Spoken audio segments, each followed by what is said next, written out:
This is Clearly Christian with Dr. Cy Smith, bringing light and giving voice to our country's single greatest hope while moving the culture to God's design. Our mission, to increase the census of those who live and influence society from a biblical worldview. The time for Clearly Christian is now. Here is your host, Dr. Cy Smith.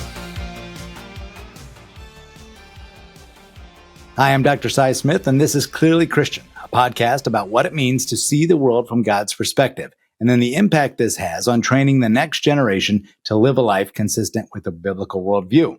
If you like the show, you've been following along, I'd encourage you to leave a review or hit the subscribe button. That'll let others know that the show is worth listening to and certainly help us advance our cause and the mission of Christian education. Today's extra credit version of the Clearly Christian podcast is a deeper dive into my conversation with Dr. Thomas White, president of Cedarville University. The full episode is live, so just look for the picture of Dr. Thomas White and you'll be able to follow along there. Now for some extra credit, let's go ahead and dive in. Chalkboard point number 1. We must give attention to the intentional training of the next generation of Christian leaders. In order to truly impact the culture for Christ, this next generation is going to need an education that includes 3 things: a meaningful discipleship experience, strong biblical worldview training in the classroom or in the homeschool situation, and some clear connection between their faith and what it is that they do for a living. It's not surprising that Christian leaders are calling Christians out on this issue and asking their communities, hey, where are the next generation of Christian leaders? Why don't we see an exorbitant or at least a meaningful number of young people actively influencing our culture for Christ? Where are the young, confident, vibrant Christians? Well, there's 3 dynamics that I think are at play here and why this has been the case and why Christian leaders are not seeing this. Number 1, most have not been discipled well as young people. They spend far less time today with their parents and meaningful discipleship experiences, and they spend even less time in those experiences at church. And even when more time is present, again, those times often don't include intentional discipleship experiences that those kids really need, especially not one-on-one. Most kids kind of go through just hoping to grab something of value when they spend actually some meaning time with adults. And second, 90% of the kids in this country, Christian students included, attend government schools where, again, the biblical worldview in the Bible has long been removed from that particular system. Again, claims such as creation, not talked about in elementary school, God's hand of history, not talked about, or providence, not talked about in middle school history. And again, the biblical worldview certainly left out of serious academic discussions in some of those high school courses, such as literature, physics, or civics. So again, not once was this person ever challenged to think through, what am I learning and how does this relate to my faith? It's just not a part of their education. And number 3, most Christians, as they become adults, have never been trained to make the connection between their jobs and their faith, or in other words, what they've been called to do for a living. They keep their faith their personal, private matter. I think that's a tactic that the adversary has used, and he's very much succeeded. Certainly, the other side wants us to keep our faith to ourselves and keep it a private matter. Don't bring that up here at work. This isn't a Christian company. And I think he's succeeded in convincing the American general public of that. So most people just don't see a connection there. So they don't live out their faith in a very meaningful way at work. It just seems best, again, to keep their faith a private matter. So taken together, it's just no surprise that Christian leaders and scholars are calling us out on this and saying, hey, something's got to give here. Something's got to change. And so as I've said many times before, if we're going to turn things around in this country, we've got to be intentional about training the next generation of Christian leaders. Again, intentional discipling at young ages, intentional in terms of our biblical worldview training, which includes what I'm learning at school. You're going to have the intellectual capacity to make it today and have those intellectual capabilities that come with formal education and training. And then somebody's got to work me through as I get older, how I use those skills, gifts, and abilities God's given me in a job and a place of employment that glorifies Him. And I can connect that with how I'm working or what it is that I've been called to do for a living. Then I might have a chance of really, truly, in a meaningful way, then impacting the culture for Christ. And so that's the impetus behind Christian education and so much of what we're doing today in training the next generation of Christian leaders. Chalkboard point number 2. The leadership that matters most is convictional. It's deeply convictional. Authentic leaders are driven by beliefs that lead to action. And these beliefs define us because we know that they're grounded in the truth. In his book, The Conviction to Lead, Albert Mohler wrote this. He said, convictions are not merely beliefs we hold.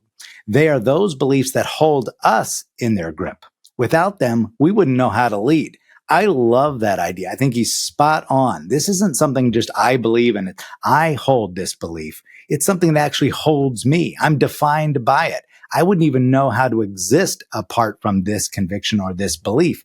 And most of us feel that way, obviously, as believers, and certainly those of us that are leaders. Well, this is the kind of conviction that's going to make all the difference. You can divide leaders into one of two categories. They either hold positions or they hold great convictions. Erwin Lutzer, he wrote a book I thought was excellent called We Will Not Be Silenced. And he said this, the day of casual commitment to the gospel must come to an end. And again, I wholeheartedly agree. People are anxious for Christian leaders to take a clear position on the truth. They seek someone who's going to define what it is to be a Christian. What do these things mean? Can you help me understand these things? And can you represent what I think is true and what I believe to be true or what I've experienced? And they see what's happening out there and they're not happy. And they want those leaders to step out and step up for the truth. And they're anxious to follow in that regard. He also went on to say in that book that to our shame, we've become afraid of the secular left. We fear negative attention or vilification. Listen, I totally get it. I've been there. I've been a part of receiving negative attention or vilification because of the stand I've taken. So I certainly understand the fear there. But we don't have a choice today if we're going to expect the younger generation to follow along because it's not happening today. They're not following along because we've become too afraid and too reserved in those corners.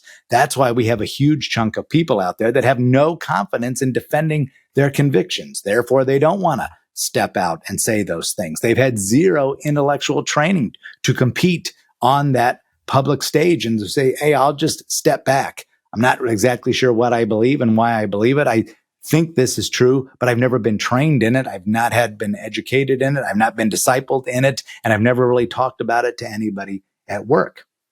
People are desperate for leaders who have been and will work with them in those areas.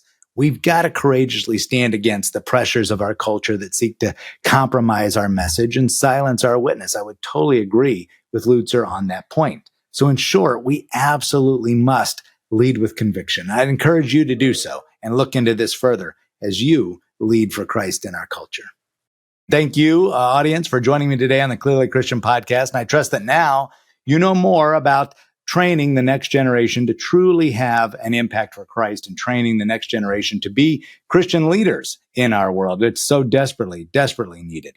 Again, if you like what you hear, I'd encourage you to hit the subscribe button, leave a review, leave a message. Again, that'll let others know the show is worth listening to and help us advance the cause of Christian education. Remember, as I always say, the only way we're going to turn things around in this country is to increase the number of people who live and operate every day with a truly biblical life and a worldview. And the very best hope we have for achieving that is giving this next generation a Christian education, either at Christian schools or in Christian home education as well. So until next time, we'll see you then. This is Dr. Cy Smith on the Clearly Christian Education Podcast. Thank you for listening to the Clearly Christian Podcast with Dr. Cy Smith. Hear more episodes at clearlychristianeducation.com. If you'd like more information about Christian education in your neighborhood, or if you're interested in education opportunities at Mansfield Christian School, or if you agree with Dr. Smith and want to help him in his mission to influence and awaken Christian America, you can send Dr. Smith an email through the clearlychristianeducation.com website. Message him on the Clearly Christian LinkedIn or Facebook page, or call the Clearly Christian Connection line at 419-756-5651. This has been the Clearly Christian Podcast with Dr. Cy Smith on clearlychristianeducation.com, brought to you in conjunction with Mansfield Christian School, a Bryan Media production.